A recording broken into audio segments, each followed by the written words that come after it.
Moby-Dick, or The Whale by Herman Melville. Chapter 64, Stubb's Supper. Stubb's whale had been killed some distance from the ship. It was a calm, so forming a tandem of 3 boats, we commenced the slow business of towing the trophy to the Pequod. And now, as we 18 men with our 36 arms and 180 thumbs and fingers slowly toiled hour after hour upon that inert, sluggish corpse in the sea, and it seemed hardly to budge at all, except at long intervals. Good evidence was hereby furnished of the enormousness of the mass we moved. For upon the great canal of Hang Ho, or whatever they call it in China, 4 or 5 laborers on the footpath will draw a bulky freighted junk at the rate of a mile an hour. But this grand argosy we towed heavily, forged along as if laden with pig lead in bulk. Darkness came on, but 3 lights up and down in the Pequod's main rigging dimly guided our way, till drawing nearer we saw Ahab dropping one of several more lanterns over the bulwarks. Vacantly eyeing the heaving whale for a moment, he issued the usual orders for securing it for the night, and then, handing his lantern to a seaman, went his way into the cabin and did not come forward again until morning. Though in overseeing the pursuit of this whale, Captain Ahab had evinced his customary activity, to call it so, yet now that the creature was dead, some vague dissatisfaction or impatience or despair seemed working in him, as if the sight of that dead body reminded him that Moby-Dick was yet to be slain. And though 1,000 other whales were brought to his ship, all that would not one jot advance his grand monomaniac object. Very soon you would have thought from the sound on the Pequod's decks that all hands were preparing to cast anchor in the deep, for heavy chains are being dragged along the deck and thrust rattling out of the portholes. But by those clanking links, the vast corpse itself, not the ship, is to be moored. Tied by the head to the stern and by the tail to the bows, the whale now lies with its black hull close to the vessels, and seen through the darkness of the night, which obscured the spars and rigging aloft, the 2, ship and whale, seemed yoked together like colossal bullocks, whereof one reclines while the other remains standing. A little item may as well be related here. The strongest and most reliable hold which the ship has upon the whale when moored alongside is by the flukes or tail, and as from its greater density, that part is relatively heavier than any other, excepting the side fins. Its flexibility, even in death, causes it to sink low beneath the surface, so that with the hand you cannot get at it from the boat in order to put the chain round it. But this difficulty is ingeniously overcome. A small, strong line is prepared with a wooden float at its outer end and a weight in its middle, while the other end is secured to the ship. By adroit management, the wooden float is made to rise on the other side of the mast, so that now having girdled the whale, the chain is readily made to follow, and being slipped along the body is at last locked fast round the smallest part of the tail at the point of junction with its broad flukes or lobes. If moody Ahab was now all quiescence, at least so far as could be known on deck, Stubb, his second mate, flushed with conquest, betrayed an unusual but still good-natured excitement. Such an unwanted bustle was he, in that the staid Starbuck, his official superior, quietly resigned to him for the time the sole management of affairs. One small helping cause of all this liveliness in Stubb was soon made strangely manifest. Stubb was a high liver. He was somewhat intemperately fond of the whale as a flavorish thing to his palate. A steak, ere I sleep. You, Daggoo, overboard you go and cut me one from his small. Well, here it be known that though these wild fishermen do not, as a general thing, and according to the great military maxim, make the enemy defray the current expenses of the war, at least before realizing the proceeds of the voyage, yet now and then you find some of these Nantucketers who have a genuine relish for that particular part of the sperm whale designated by Stubb, comprising the tapering extremity of the body. About midnight, that steak was cut and cooked, and lighted by 2 lanterns of sperm oil. Stubb stoutly stood up to his spermaceti supper at the capstan head, as if that capstan were a sideboard. Nor was Stubb the only banqueter on whale's flesh that night. Mingling their mumblings with his own mastications, thousands on thousands of sharks swarming round the dead leviathan smackingly feasted on its fatness. The few sleepers below in their bunks were often startled by the sharp slapping of their tails against the hull within a few inches of the sleepers' hearts. Peering over the side, you could just see them, as before you heard them, wallowing in the sullen black waters and turning over on their backs as they scooped out huge globular pieces of the whale of the bigness of a human head. This particular feat of the shark seems all but miraculous. How, at such an apparently unassailable surface, they contrive to gouge out such symmetrical mouthfuls remains a part of the universal problem of all things. The mark they thus leave on the whale may best be likened to the hollow made by a carpenter in countersinking for a screw. Though amid all the smoking horror and diabolism of a sea fight, sharks will be seen longingly gazing up to the ship's decks like hungry dogs, where red meat is being carved, ready to bolt down every killed man that is tossed to them. And though while the valiant butchers over the deck table are thus cannibally carving each other's live meat with carving knives and gilded and tasseled, the sharks also, with their jewel-hilted mouths, are quarrelsomely carving away under the table at the dead meat.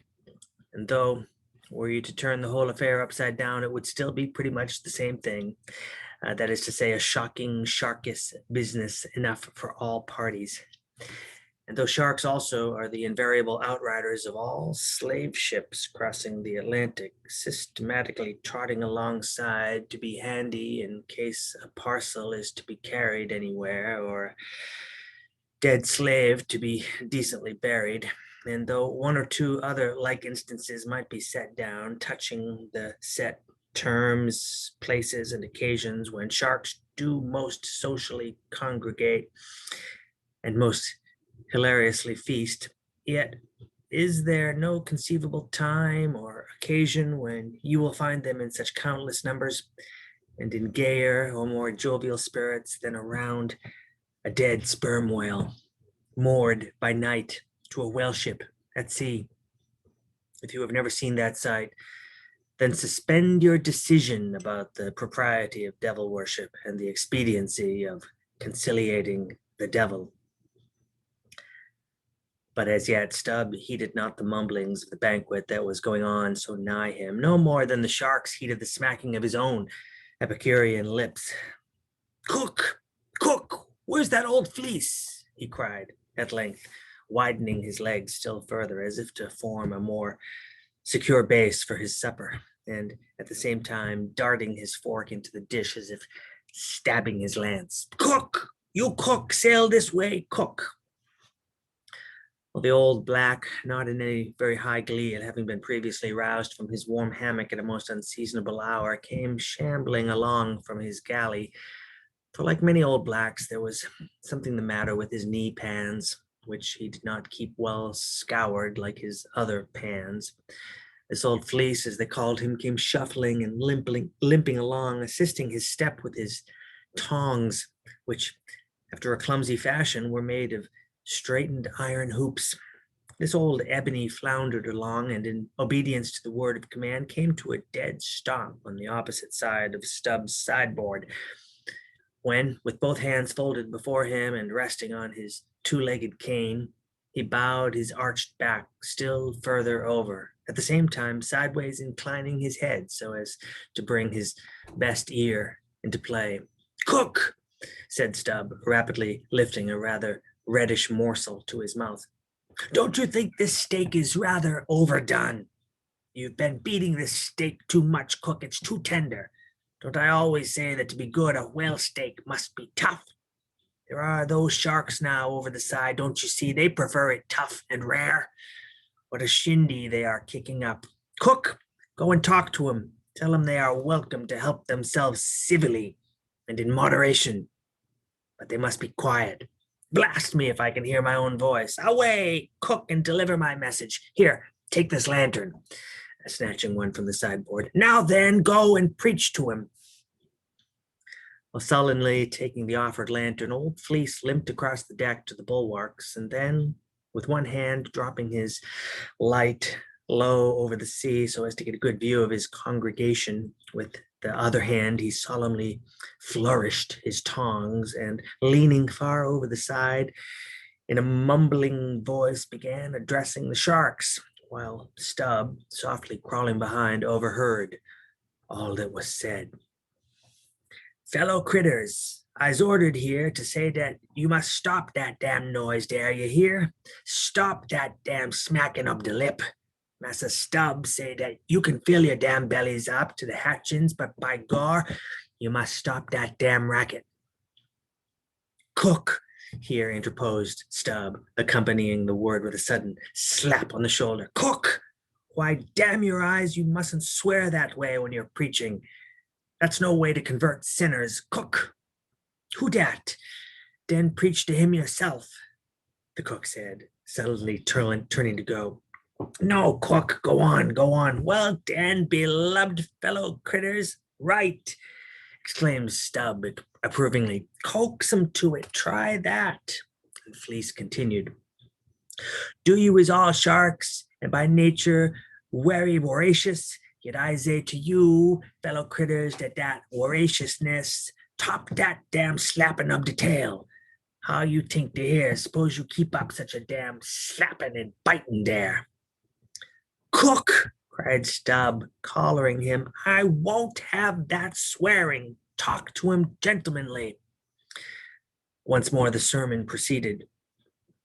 "Your voraciousness, fellow critters, I don't blame you so much for. That is nature and can't be helped. But to govern that wicked nature, that is the pint. You is sharks, sartin, but if you govern the shark in you, why then you be angel, for all angel is nothing more than the shark well governed. Now look here, brethren, just try once to be civil, a-helping yourselves from that damp whale. Don't be tearing the blubber out your neighbor's mouth, I say. Is not one shark dood right as toter to that whale? And by God, none of you has the right to that whale. That whale belonged to someone else. I know some of you has very big mouth, bigger than others, but then the big mouth sometimes has the small bellies, so that the bigness of the mouth is not to swallow weed, but to bit off the blubber for the small fry-up sharks that can't get into the scrouge to help themselves." "Well done, old Fleece," cried Stubb. "That's Christianity. Go on." "No use gobbing on. The damn villains will keep a scourging and slapping each other, Massa Stubb. They don't hear one word. No use of preaching to such damn guttons as you call 'em till their bellies is full, and their bellies is bottomless. And when they do get 'em full, they won't hear you then, for then they sink in the sea, go fast to sleep on the coral, and can't hear nothing at all no more for ever and ever." "Upon my soul, I am about of the same opinion," said Stubb. "So give the benediction, Fleece, and I'll away to my supper."